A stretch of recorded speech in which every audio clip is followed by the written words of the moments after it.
अस्सलाम वालेकुम नाजरीन, मैं हूं शेख मज़हर। आप देख रहे हैं SSAK न्यूज़। चलिए देखते हैं आज की अहम खबर। स्पीकर साहब,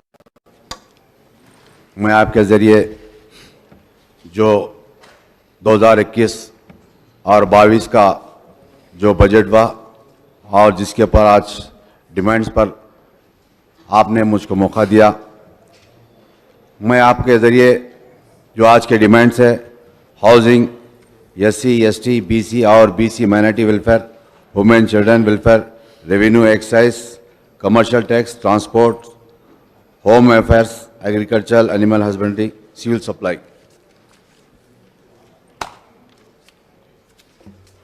स्पीकर साहब, ये हाउसिंग का मामला है। मुझे याद है कि कमज़ोर तबक़ात की रिहाइश के लिए हुकूमत ने 2015 में 2 BHK हाउसिंग स्कीम का ऐलान किया था। 2024 तक 2 फेज़ में रियासत के 572 लाख गरीब ख़ानदानों को पनाह देने का निशाना था। अक्टूबर 2015 में फर्स्ट फेज़ में रियासत के 33 ज़िलों में तकरीबन 272 लाख यूनिट्स को बनाए जाने की कीमत 22,000 करोड़ है। हैदराबाद के 111 मकामात पर जिसकी लागत 9,714 करोड़ रुपए की कीमत से तामीर किया जा रहा है। KTR साहब ने अगस्त 2020 में ऐलान किया था कि दिसंबर 2020 तक 85,000 मकानात को मुकम्मल करेंगे, गरीब आवाम को हवाले करने का ऐलान किया था। मैं हाउसिंग मिनिस्टर साहब से जानना चाहता हूं कि 2 BHK मकानात जो कंप्लीट हो चुके ज़ेर तामीर है, जो डिटेल हाउस को बताए।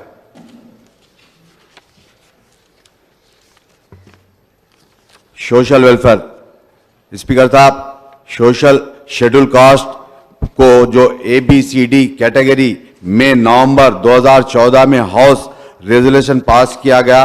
पिछले 7 साल से मरकजी हुकूमत ने इस फैसले को मद्देनजर रखा हुआ है। मैं आपके जरिए मालूम करना चाहता हूं। ट्रिपल वेलफेयर, मैं हुकूमत से गुजारिश करूंगा कि जो SC एंड ST बैकलॉग जो पोस्ट के लिए एक खुसूसी नोटिफिकेशन निकालकर जो पोस्ट को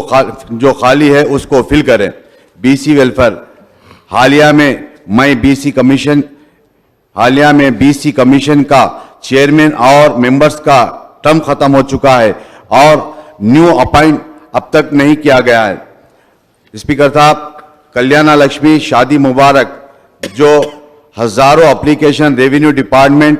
में है, पिछले 1.5 साल से जो पेंडिंग एप्लीकेशंस है और उन एप्लीकेशंस के लिए जो गरीब आवाम, जो बच्चों के वालिद और वालिदैन वो शख्स के इंतजार में हैं। मैं आपके जरिए हुकूमत को ये बताना चाहता हूं कि जल्द से जल्द इन शख्स को फंड रिलीज कर शादी मुबारक हो या कल्याणा लक्ष्मी के फंड को रिलीज कर जल्द से जल्द बहाल करें।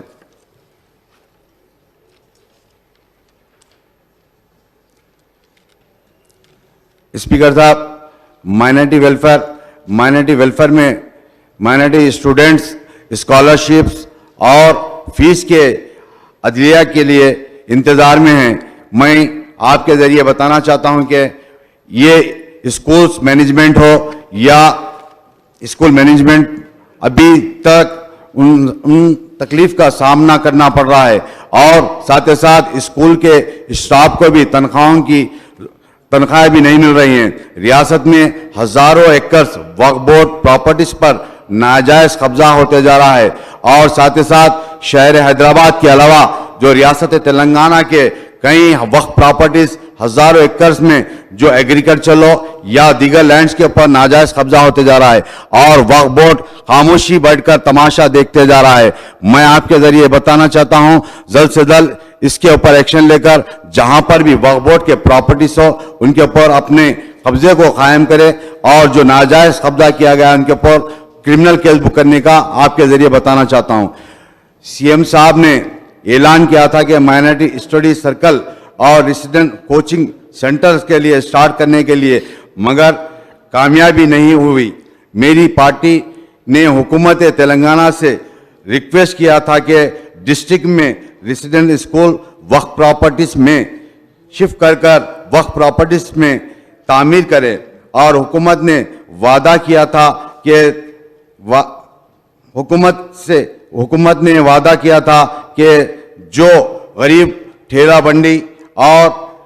बंडी और हॉकर्स को 0 इंटरेस्ट पर लोन देने के लिए अभी तक वो भी वादा पूरा ना हो सका।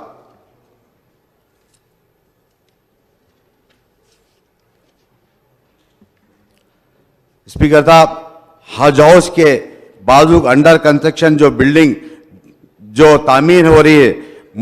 मैं आपके जरिए बताना चाहता हूं, जो बिल्डिंग के लिए साबिक़ा में जो हमारे होम मिनिस्टर साहब है जनाब महमूद अली साहब और जनाब मेरे अकबरुद्दीन अवी साहब ने मिलकर साथ ही साथ मुस्लिम एमएलएस के साथ उस बिल्डिंग का मुआयना किया। बिल्डिंग की काम को खत्म कर उस बिल्डिंग के अंदर माइनॉरिटी डिपार्टमेंट के तमाम ऑफिसेस को शिफ्ट करने के लिए मेरी पार्टी ने हुकूमत से गुजारिश की थी। मेरी जमात ने हुकूमत से गुजारिश की थी कि परमानेंट बिल्डिंग बनाकर रेसिडेंट स्कूल्स और वक्फ प्रॉपर्टीज के जहां पर भी तामीर करें, उन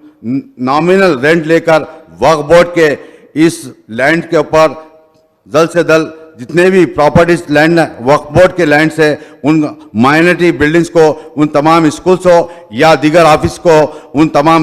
नॉमिनल रेंट लेकर इस बिल्डिंग के अंदर शिफ्ट करने के लिए मेरी जमात की तरफ से गुजारिश किए थे। मैं आपके जरिए बताना चाहता हूं, पिछले 7-8 महीने से इमाम हो या मसाजिद के मौज़न हो, उन तमाम को हुकूमत की जानिब वक्फ बोर्ड की जानिब से उनको तनख्वाहें नहीं दी जा रही है। मैं आपके जरिए हुकूमत से गुजारिश करूंगा कि जल्द से जल्द वक्फ बोर्ड को फंड रिलीज कर इमामों के लिए और मौज़नों के लिए और उनके तनख्वाहों का इंतजाम करें।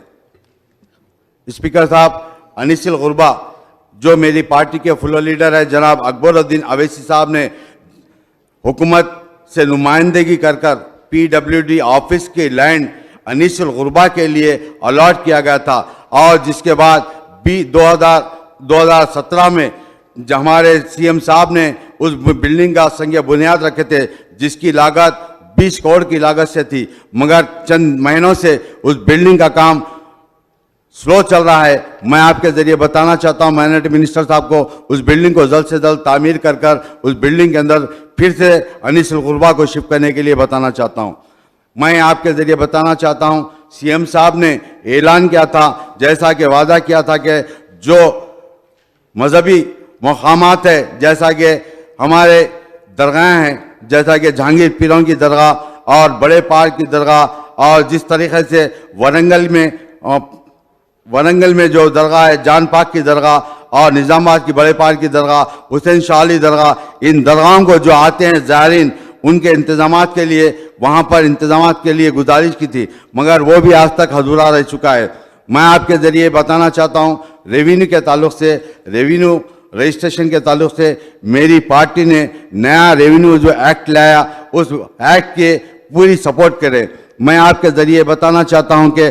जो मेरी पार्टी के फ्लोर लीडर जनाब अकबरुद्दीन साहब ने CM साहब से बताया था कि जितने भी नोटराइज डॉक्यूमेंट्स है, उन नोटराइज डॉक्यूमेंट को कम से कम नॉमिनल रेट लेकर इन रजिस्ट्रेशन कराने के लिए मेरी जमात के फ्लोर लीडर ने जनाब अकबरुद्दीन साहब ने गुजारिश करे थे, और साथ ही साथ 58, 59 जो के लिए भी बताए थे। हैदराबाद के अंदर, हैदराबाद हो या सिकंदराबाद हो, जहां पर भी लैंड्स के रजिस्ट्रेशन में बहुत इजाफा हो चुका है, न्यू सब रजिस्ट्रेशन ऑफिस और बनाने की ज़रूरत है। और मैं आपके ज़रिए बताना चाहता हूं, जो CM साहब को हमारे फ्लोर लीडर साहब ने जो बताए थे, जो बंदलागुड़े के अंदर न्यू रजिस्ट्रेशन ऑफिस बनाने के लिए, मगर वो अब तक अधूरा रह चुका है। मैं आपके ज़रिए बताना चाहता हूं कि जो कमर्शियल टैक्स है, पेट्रोलियम प्रोडक्ट्स हो या जैसा कि गैस हो या दीगर चीज़ों के लिए वैट कलेक्शन में 98,000.8 का जो करोड़ की वो होती जा रही है। हालिया में तेलंगाना मिनिस्टर सेंट्रल हुकूमत से बताया गया था कि पेट्रोलियम की कीमत को इजाफा और उसकी इजाफा में कम करने के लिए डिमांड किया गया था। और दूसरी तरफ बीजेपी मिनिस्टर ने और कई लीडर्स ने रियासत के हुकूमत के स्टेट वैट को कम करने के लिए डिमांड किया था। मैं आपके जरिए बताना चाहता हूं, ये बीजेपी टीआरएस की भोला भाली वजह से गरीब आवाम परेशानी का सामना करना पड़ रहा है। मैं आपके जरिए बताना चाहता हूं, जैसे कि आज हालात ये बनते गए, आज देखिए मिडिल क्लास के फैमिलीज का हाल ये हो चुका है, बीपीएल फैमिली से ज़्यादा वो गरीब होते जा रहे हैं।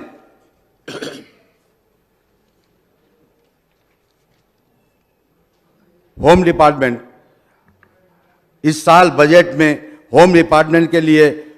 6,465 करोड़ रुपए अलॉट किया गया। गवर्नर और हमारे फाइनेंस मिनिस्टर साहब ने बजट में इस स्पीच में बोले थे कि रियासत में लैंड ऑर्डर इफेक्टिव और मेंटेन किया जा रहा है। मैं आपके जरिए बताना चाहता हूं, हुकूमत ने जो पिछले लॉकडाउन के मुद्दत में जो दोनों शहरों के अंदर जो क्राइम का जो ग्राफ कुछ तक कम हो चुका था, उसके बाद लॉकडाउन होम जो फिर शुरू होने के बाद, लॉकडाउन हटाने के बाद आज देखते होंगे दोनों शहरों के अलावा जो रियासत के मुख्तलिफ हिस्सेजात के अंदर दिन दाड़े मर्डर होते जा रहे हैं। मैं आपके जरिए ये भी बताना चाहता हूं, जो पिछले महीने जो पेद्दापल्ली के अंदर एक वकील और उनकी वाइफ का मर्डर किया गया, जो दिन की रोशनी के अंदर इस मर्डर, और साथ ही साथ कई जगह पर ऐसे दिन की रोशनी रात के अंधेरे में कई मर्डर्स होते जा रहे हैं। मैं आपके जरिए बताना चाहता हूं, और साथ ही साथ रियासत के दूसरे हुकूमतों में जो आज जहां पर भी जो सीसी कैमरों का इंतजाम नहीं है, वहां पर लाइन ऑर्डर किस तरीके से मेंटेन किया जा रहा है। मैं आपके जरिए बताना चाहता हूं हुकूमत को, आप देखते होंगे पिछले